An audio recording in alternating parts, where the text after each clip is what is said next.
Goddag og velkommen til. Jeg ved ikke, om det er sådan, man skal lægge ud, men sådan vælger jeg at lægge ud. Jeg har sat dig i stævne Ja. til et, jeg vil ikke kalde det et interview, eller det kan vi godt, men nok mere i virkeligheden bare sådan en Samtale. veksling, en samtale, en dialog mellem os to. Og for dem, der ikke kender nogen af os, så kan man jo lige starte med at præsentere sig selv. Hvis jeg lige meget kort starter og lægger ud. Mit navn er Jovan, og jeg har en fortid som politimand. Derudover så har jeg rigtig stor kærlighed til frihed og til demokrati. Folkets vilje og folkets styre. Sådan meget forenklet sagt. Og jeg sidder her sammen med Kim. Ja, Kim Skovsby. Og jeg er fotograf og har været det siden 1992, og i 97 der startede jeg som selvstændig. Jeg har været selvstændig lige siden, så det er sådan omkring 30 år. Jeg har været det og haft en skole, hvor jeg uddannet fotograf for de sidste 15 år. Og har også været på min rejse, og som du også siger, det her med frihed betyder alt. Altså, jeg kan huske, da jeg var barn, der kom Sting med en sang, eller det bane, som Sting sang i med et bane, hvor han sang, at if you love somebody, set them free. Den tanke har altid sådan ligget i mit baghoved, og jo ældre jeg er blevet, jo bedre har jeg forstået, hvad det faktisk betyder. Så det er også noget af udgangspunktet for alle de her ting. Og sjovt, der lige kommer en hvid due og lander hernede foran. Nej, ja. Det er lige før, vi lige skulle... Kom du herop, lille ven. Kom du herop. Nå, en lille fredsstue. Så det er min historie, at jeg er jo kreativ af sind, og fordi jeg er jo fotograf i mange, mange år. Og det, jeg har sådan lært gennem årene, det er, at det eneste sted, kreativitet kan udvikle sig, det er igennem frihed. I det øjeblik, at kreativitet spærres inde, eller forsøgs spærres inde, så ændrer fokus sig fra at udvikle kreativitet og fantastiske samfund til at til at komme fri sin linker. Overlevelse. Eller søge friheden igen. Søge friheden igen, og det vil sige, så bliver der ikke produceret noget som helst af værdi, og så ender det i totalt kaos, fordi der er nogle mennesker, som har en idé om, at de skal kunne kontrollere alt, så har de det bedst. Det kan vi jo komme ind på, men det er sådan, hvad skal man sige, min historie, og ja. Ja, jamen altså, inden vi startede optagelsen, så har jeg talt med Kim omkring det, og temaet for mig er bare, at det er den frie samtale, og alligevel så skal vi prøve at se, om ikke vi kan ud af det konstruere en eller anden rød tråd, så du, der kigger med og ser og hører det her, føler, at der også bliver talt til dig, og ind i dig måske, også bliver inspireret, måske, hvem ved. Men vi sidder her begge to, fordi vi har det til fælles, at der er sket rigtig meget for os i vores liv, og derfor så har vi truffet nogle beslutninger, som har været ret så svære, og det der måske er eller det der er vores, hvad skal vi sige, fælles udgangspunkt, det her, det er jo nok corona, og det der fulgte i kølvandet på corona, som gjorde, at vi to lærte hinanden at kende, og at jeg i min, vil jeg sige, som det er nu i hvert fald, naivitet troede, at demokratiet, det er da bare noget, man kan deltage i. I hvert fald det demokrati, som vi bliver fortalt, vi har. Det skulle vise sig med mine erfaringer i hvert fald, at så nemt er det ikke bare. Det er også en lille fin kasse, en lille ramme, som man rigtig fint illusorisk har bygget op for at give dig indtrykket af, at vi selvfølgelig har noget demokrati. Men det er i hvert fald ikke nogen rammer, du kan få lov til at være med til at påvirke på nogen måde.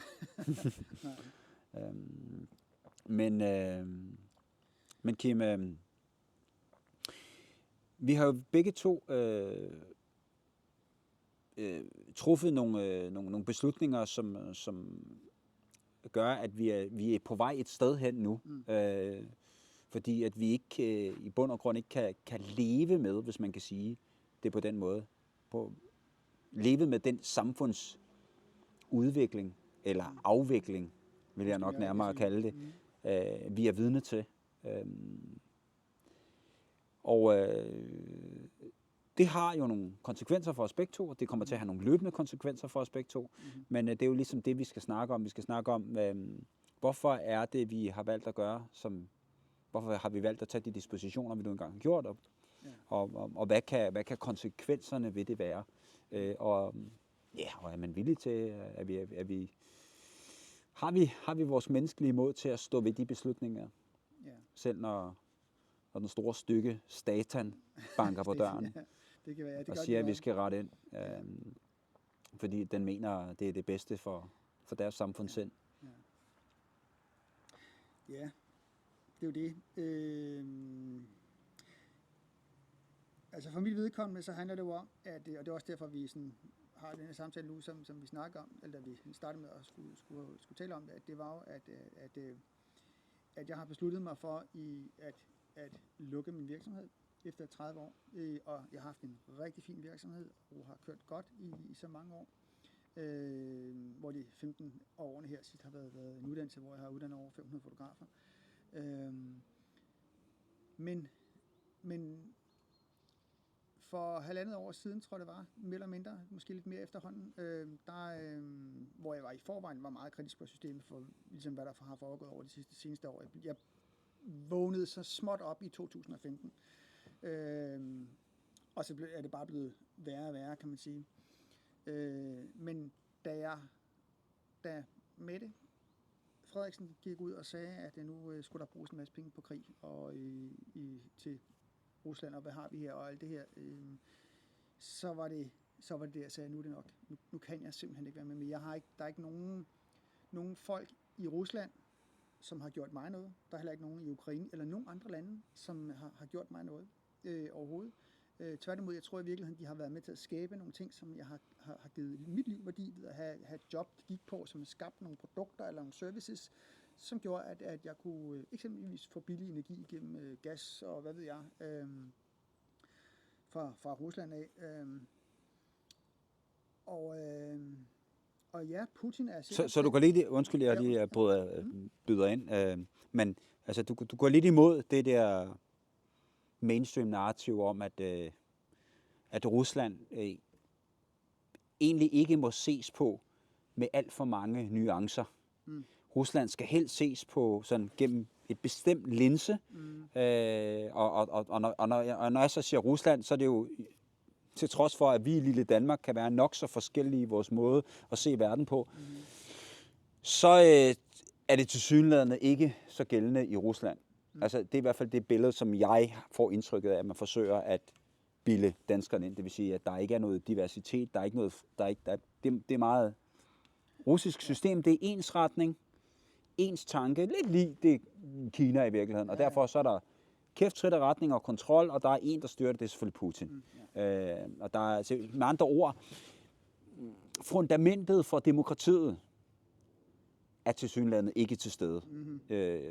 Ikke fordi, at jeg siger, at det er det i Rusland, men det billede, man i hvert fald tegner, og så skal vi skal være bange, vi skal trække historien med ind over det, til trods for, at Rusland har udviklet sig meget siden det var det største land i den kommunistiske sammenslutning i sovjetregimet. Der er sket meget. Der er selvfølgelig nogle hængepartier, ingen tvivl om det. Sådan vil det altid være. Men det er det billede, vi får. Men du nævner, at du får nogle informationer for dit eget bagland. Det vil sige, her taler jeg danske medier, der fortæller dig noget, og der gør, at du ligesom skal tage stilling, skal have en bestemt holdning. Og ja, fortæl lidt mere om det, fordi jeg kan godt fornemme, at det er ligesom, der er noget corona, og så er der kommet noget ovenpå, og det virker som om, der kommer hele tiden noget nyt. Altså du ved, sådan hele tiden en eller anden krisetilstand, som vi aldrig nogensinde som mennesker får bearbejdet. Vi får aldrig traumabearbejdet det. Og så bliver der bare lagt noget nyt ovenpå, og det er så krigen i Rusland, og så er der noget nyt ovenpå, og så er det Mellemøsten. Altså, det bliver bare ved i et hug. Så vi får aldrig lov til at trække vejret dybt, og lige få lov til at reflektere. Nej, præcis. Og man kan sige, at som sagt, så er der ikke nogen mennesker i Rusland, der har gjort mig noget. Og derfor så har jeg også svært ved at sige, hvorfor skulle jeg så betale for at slå nogle mennesker i Rusland ihjel? Eller i Ukraine, eller alle mulige andre lande. Og altså det er jo lederne, der skaber krigene, det er ikke befolkningerne. Så i virkeligheden så er det jo lederne, der må være vores egentlige fjender. Alle de russere, jeg kender, de er de sødeste, rareste mennesker i verden. Det samme alle de ukrainere, jeg kender, og alle de her mennesker fra forskellige lande, de er alle sammen søde og rare. Og det fortæller mig, det er, at alle de mennesker, jeg kender mig rundt omkring, danskere som udlændinge, det er alle sammen gode, rare mennesker, som default-indstillingen er fred, harmoni, søde og rare ved hinanden. Så hvordan kan vi ende op i en situation, hvor at det er dem, som er ved mest krig og alt det, som faktisk styrer os? Ja. Det er lidt underligt, hvad mindre der er nogle kræfter eller noget, der hiver i nogle forskellige ting, kan man sige. Og det er der så ligesom noget, der tyder på, fordi at man kan sige, at follow the money, hvem er det, der tjener på krige? Jamen altså, det er de samme 3 store virksomheder, som ejer alle de store våbenvirksomheder i verden. Det er også dem, som ejer alle bankerne. Det er også dem, som ejer hele medicinalindustrien, og faktisk alle store industrier i hele verden. De store toneangivende virksomheder i alle brancher. Det er de samme 3 investeringsselskaber, der ejer det. State Street, det er BlackRock og Vanguard-gruppen. De har åbenbart tilsyneladende... Så der er et økonomisk incitament for nogle, hvad enten det er enkeltpersoner, eller om det er institutioner, entiteter.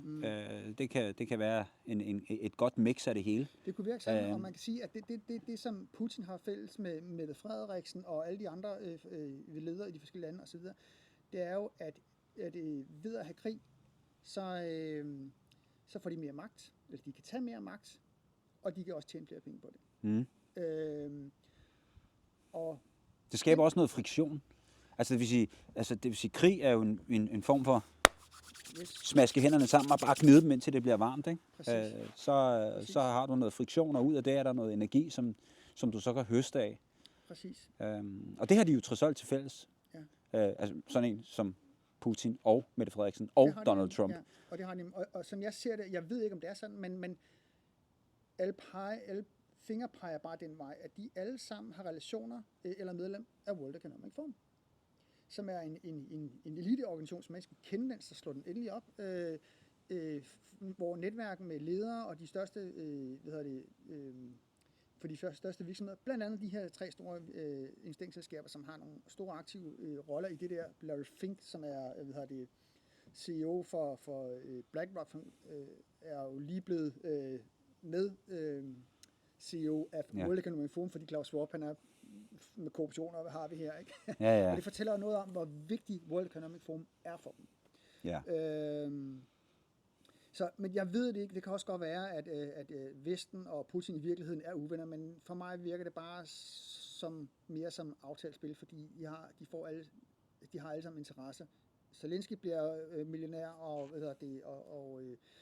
får mere magt, og Putin gør det, og Mette Frederiksen, og alle de andre ledere gør det også. Kan man sige, at hvis resultatet af den hierarkiske magtstruktur, som vi kender den, forbliver den samme, til trods for, at der måske er så være nogle omrokeringer i de lag der, så ændrer det ikke noget for sådan nogen som os.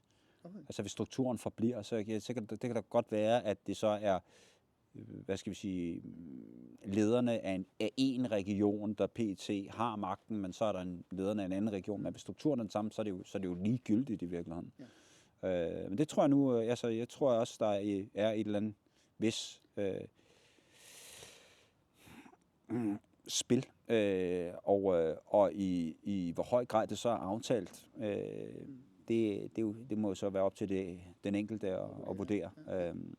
Men for at vende tilbage til det, der egentlig var formålet med hvorfor vi sidder her i dag, det er, Du er i hvert fald kommet frem til en eller anden konklusion om, at du vil ikke være med til at støtte den struktur, der er den herskende og dominerende i dag. Jeg tænker, når jeg taler, så taler jeg lige så meget for mig selv, når jeg siger det her. Jeg tænker, at den vækkelse, du har fået, altså, som du har gået igennem, som jeg også selv kan skrive under på, det er, at den her struktur, som for mig at se er desværre en illusion, i hvert fald indtil videre, om at vi har demokrati, den er ikke eksisterende, fordi vores folkets, hvad skal vi sige, stemme har meget, meget lidt at skulle sige. Der skal virkelig, ligesom i historien, skulle der virkelig store revolutioner til, før at toppen af magtstrukturen rettede. I virkeligheden så rettede det jo bare til i forhold til deres egen struktur. Det er min påstand. Så de har aldrig nogensinde givet plads til at lade demokratiet være den herskende styreform. Der i hvert fald hele vejen op igennem magtstrukturen. Ja. Den eksisterer jo i en vis grad, og den eksisterer også inden for nogle opdelte skodder. Altså selvfølgelig er der jo en vis form for, hvis du tager en bestyrelse på en stor international korporatistisk virksomhed, så har de jo en bestyrelse. Altså, men den er jo, det virke er jo meget diktatorisk over for alle dem, der arbejder inden for den virksomhed.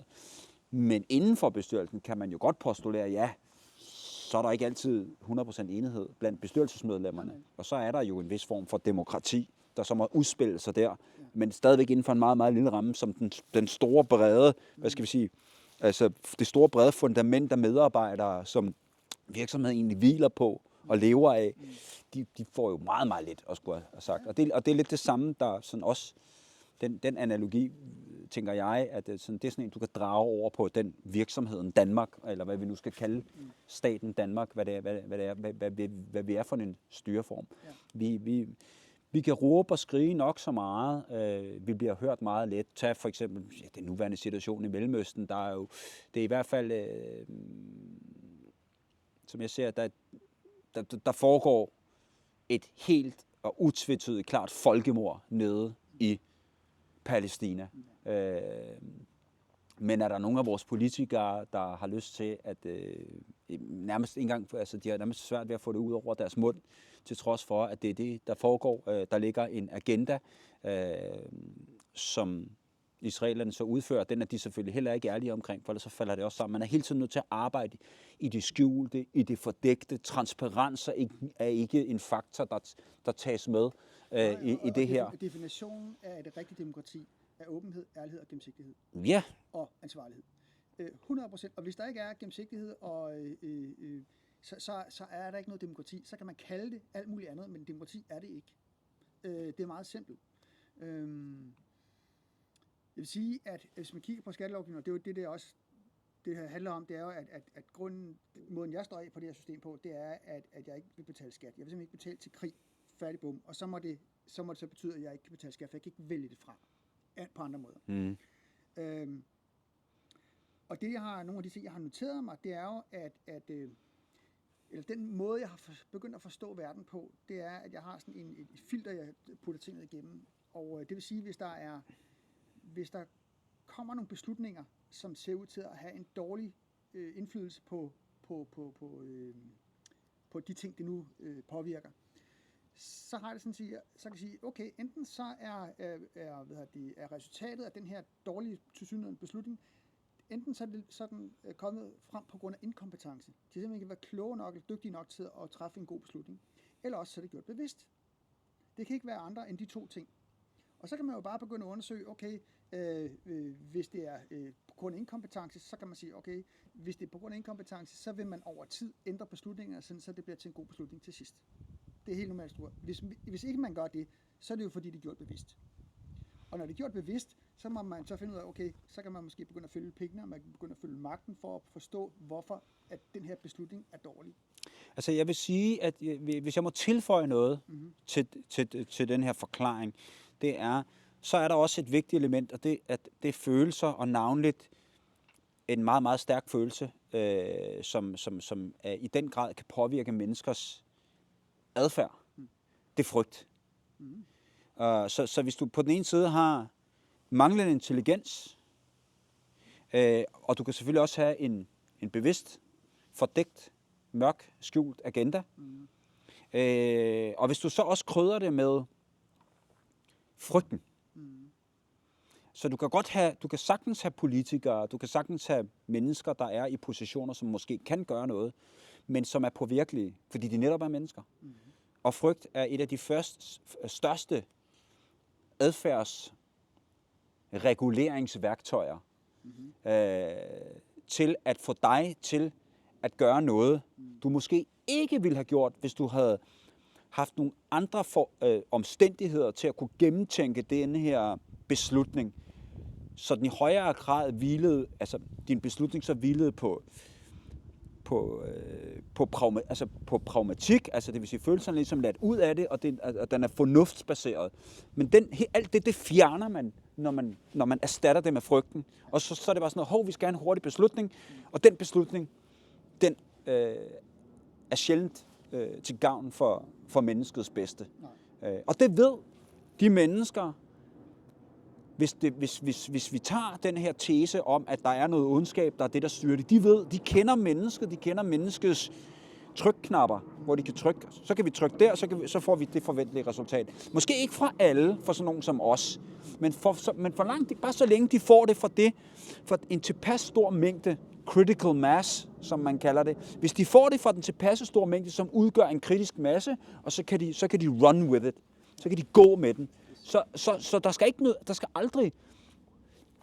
skal aldrig have en effekt på 100% af de her mennesker. Det skal bare være den kritiske masse, og der er flere, der kan fortælle meget mere om det her med, hvor stor skal den kritiske masse så være, hvor stor en procentdel af befolkningen skal den være, for at du kan køre med det. Den skal reelt ikke være særlig stor. Det er også derfor, at til dig, der ser det her, vi skal over på den her, vi skal have den kritiske masse over på, at folk de ikke er bange for systemet længere. At de ikke frygter konsekvenserne ved systemets raslen med sablen, hvis det er, at du ikke gør, som systemet gerne vil have.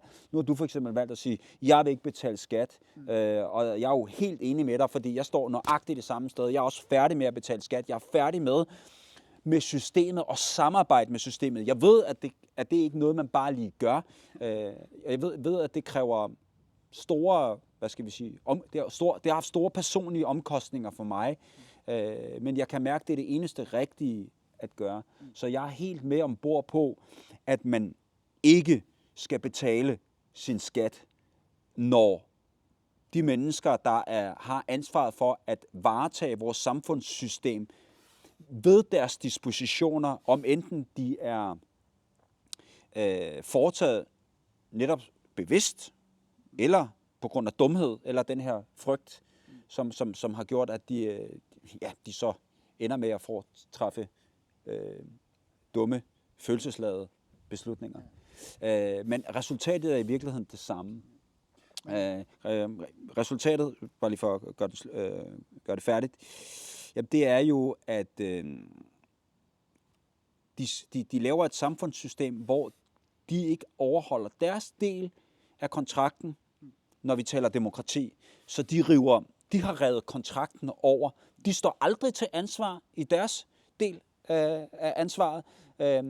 Så det dummeste for os, det er at blive ved med at fortsætte og opfylde vores del af samfundskontrakten, når de helt uden nogen former for konsekvenser slipper frit hver gang. Og hvis der lige er noget, der bare lugter af, at der skal være konsekvens nogle gange, så på skakbrættet, så rykker de sådan, så laver de rokader, som man nu ser, så rykker den ene ud, og så, og han tager noget, hun, det, alt efter, hvordan man ser på kønnet i dag, tager det heat, den varme kartoffel med sig ud, og så er der en ny, der så i virkeligheden bare fortsætter agendaen.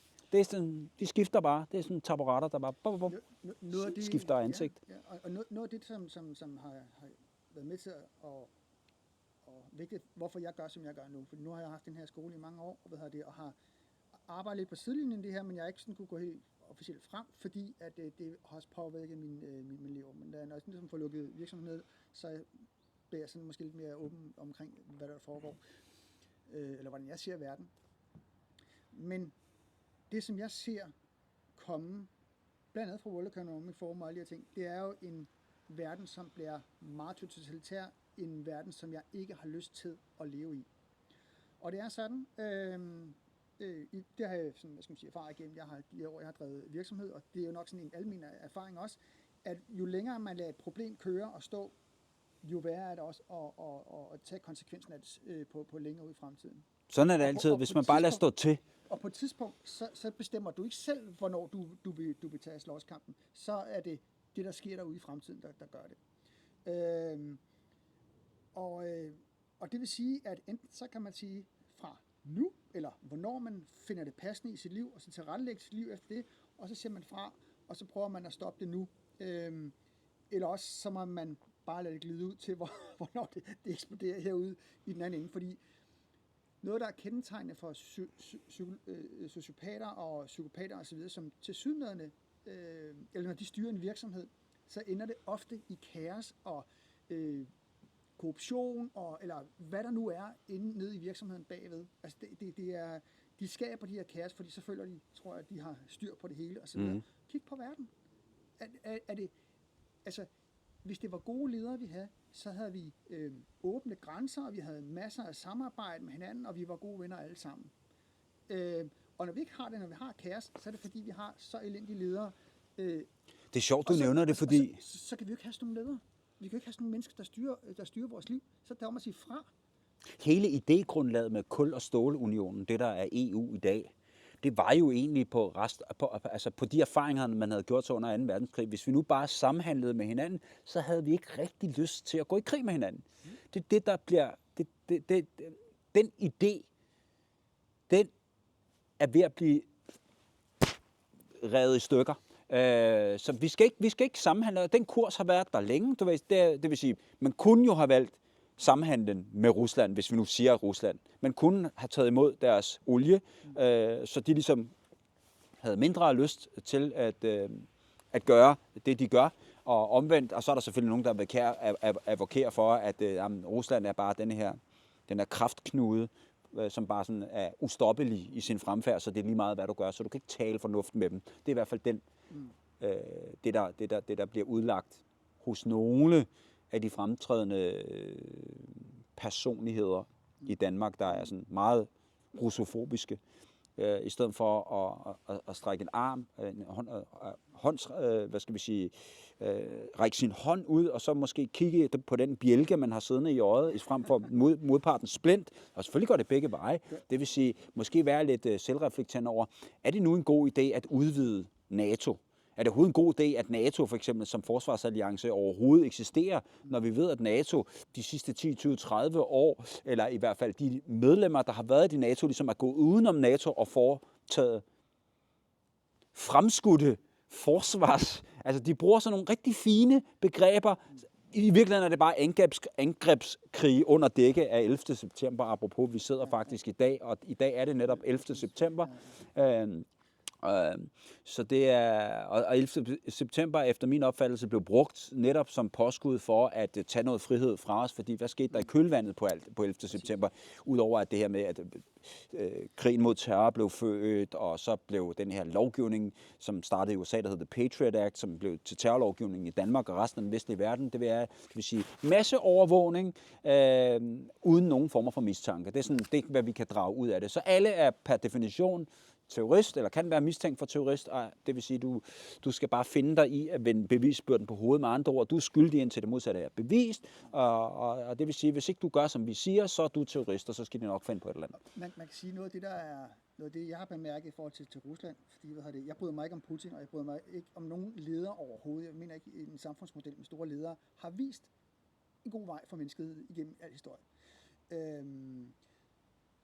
Men når vi kigger på det, vi får at vide fra vores ledere omkring, hvad der sker i Rusland, og Putin er så ond, og alle mulige ting, alle de her ting, og så ser jeg på, okay, bliver russiske medier censureret?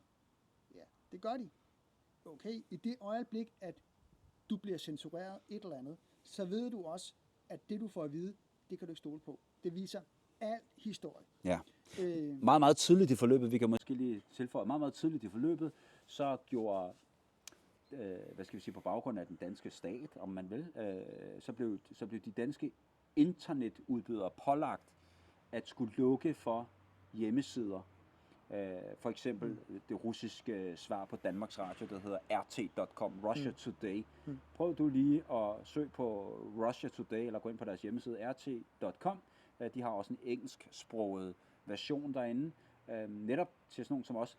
Du har ikke adgang, medmindre du så benytter dig af en VPN-forbindelse og går udenom. Så det siger jo rigtig meget, at sandheden er i hvert fald det første offer i enhver krig. Altid. Det skal man nemlig huske. Men tilbage til det der med, du vælger din måde nu at tage sagen i egen hånd på, velvidende, at det kommer til at have nogle konsekvenser for dig. Jeg har haft 2 fotostudier, et i København og et i Odense, som til sammen har været op på omkring 1000 kvadratmeter af fotoudstyr, og jeg har haft så meget igennem så mange år. Alle de her ting har jeg over de sidste halve år, har jeg enten smidt ud, givet væk eller solgt. Så i dag kan jeg nærmest være i en papkasse, og det er mit liv. Og det bliver mit liv sikkert i lang tid, fordi jeg er godt klar over, at det har konsekvenser, når myndighederne finder ud af, at jeg ikke vil deltage i deres, eller betale til deres krig og deres ting og sager. Og det handler jo, altså i første omgang, det der var afgørende for min beslutning, det var, at jeg ikke vil betale til krig. Men der er også nogle andre lag i det, blandt andet, at jeg vil heller ikke betale til kontrol og overvågning. Altså jeg skal betale til at blive kontrolleret og overvåget. Nej. Hvis jeg skal betale, så er det de mennesker, jeg betaler, jeg skal kontrollere og kunne overvåge, at de bruger mine penge rigtigt. Ja. Og der er sådan mange andre lag i de der ting der. Det er også det er en underlig konstruktion. Altså mennesket, tror jeg, er den eneste... Det er verden, der er vendt på hovedet. Ikke? Det er systemet. Det er os, der skal vise indskrænket transparens over for systemet. Ja. Men omvendt skal systemet, de er overhovedet ikke forpligtet til at vise nogen former for transparens. Nej. Der er til gengæld lovgivet imod det, og det bliver i endnu højere grad lovgivet. Og så bruger de selvfølgelig de her fine begreber som offentlighedsloven. Så tænker man, så må det fordi, der er noget offentlighed. Nej, men vi kan og hvidvaskningsloven, fordi du er jo... Du vasker videre. Så er der nogen, der ikke får sit cut, hvad enten det må være, du ved... kongen, eller hvad det nu må være, eksempel dronning, og dets tjenere, som arbejder i Folketinget. Jeg har bare læst grundloven, så finder jeg ud af det. Nå, det er en helt anden ting. Men jeg kunne måske også lige tilføje lidt i forhold til, fordi der er mange, der har spurgt mig, og det kan være, at du også har noget at byde ind med, det er, jamen, Jovan, hvad gør du så? Hvad har du så gjort, og hvad kan jeg gøre? Hvordan kan jeg gå den vej? Altså først og fremmest vil jeg sige, at det kræver nogle offer. Det er der slet ingen tvivl om. Jeg har, det personligt har jeg truffet nogle beslutninger, der har været meget, meget smertefulde for mig. Og det, sådan er det bare, når man ser virkeligheden i øjnene. Men jeg har ligesom Kim også valgt at sige, at jeg skal ikke opfylde min del af en samfundskontrakt, der bliver revet over af den store part, som er staten i samfundskontrakten. Jeg skal ikke være med til at fodre et bæst, der overhovedet ikke lytter til mig på nogen måde.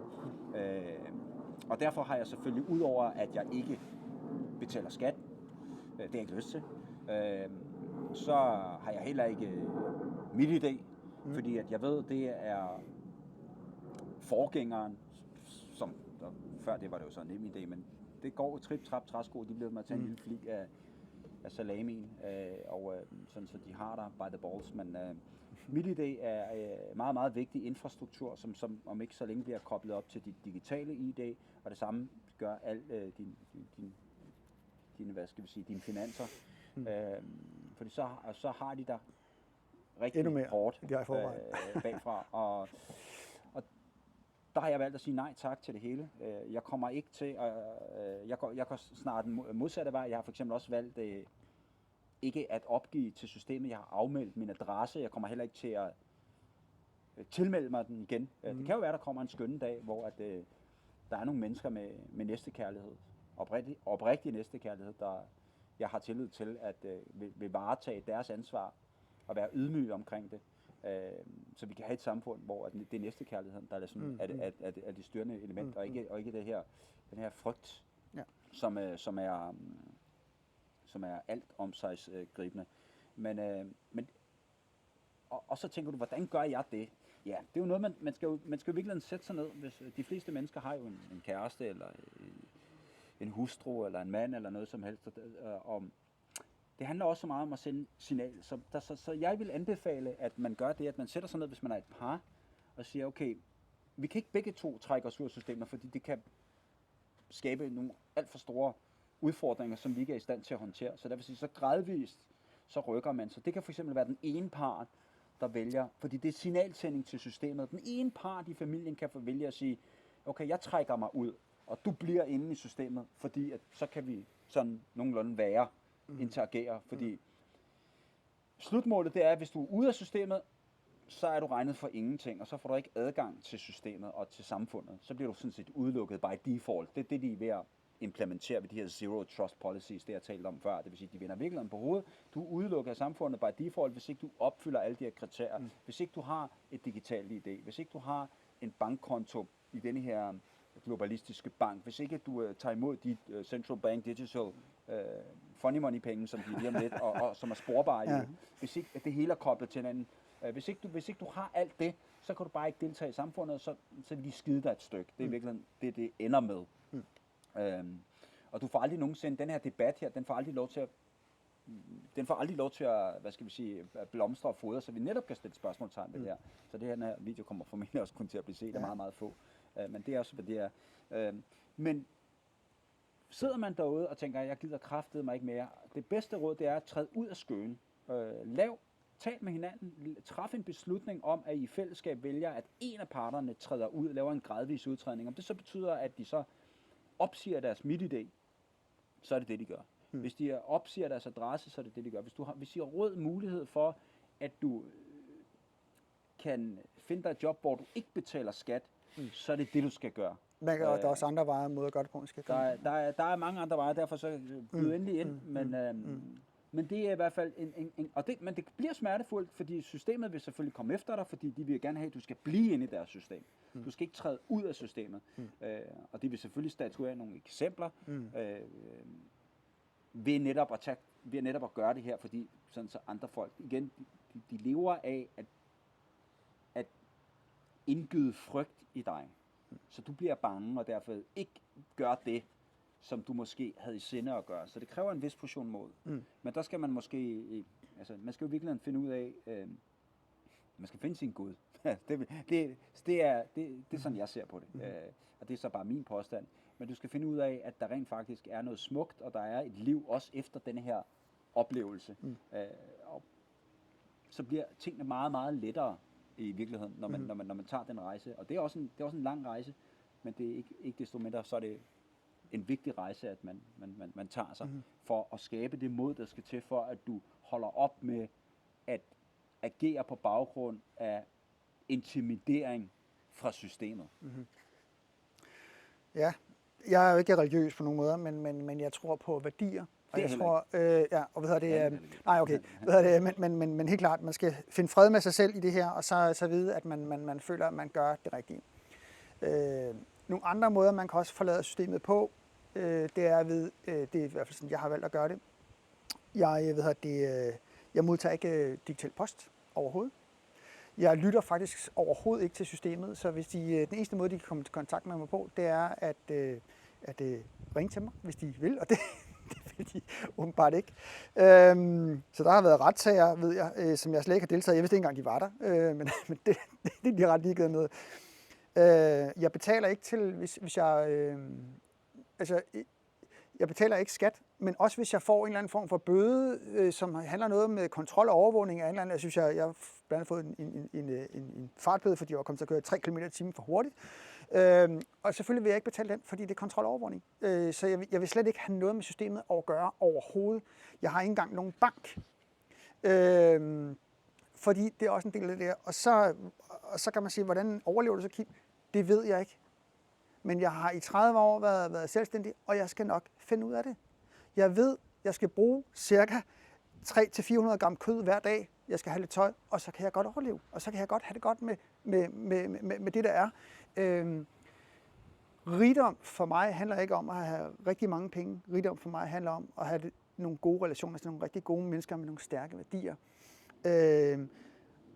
Og det er et helt kapitel for sig, vi kan til en anden gang, men omkring, hvordan uddannelsessystemet er designet til at sørge for, at vi ikke får værdier. Fordi mennesker, der er funderet i deres egne værdier, er svære at manipulere.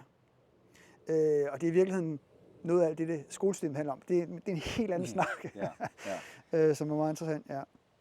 Så, men man kan altså godt, hvis man gerne vil ud af systemet, så kan det være en rigtig god idé at gøre sig nogle tanker om det. Og som du siger, tage det i små step.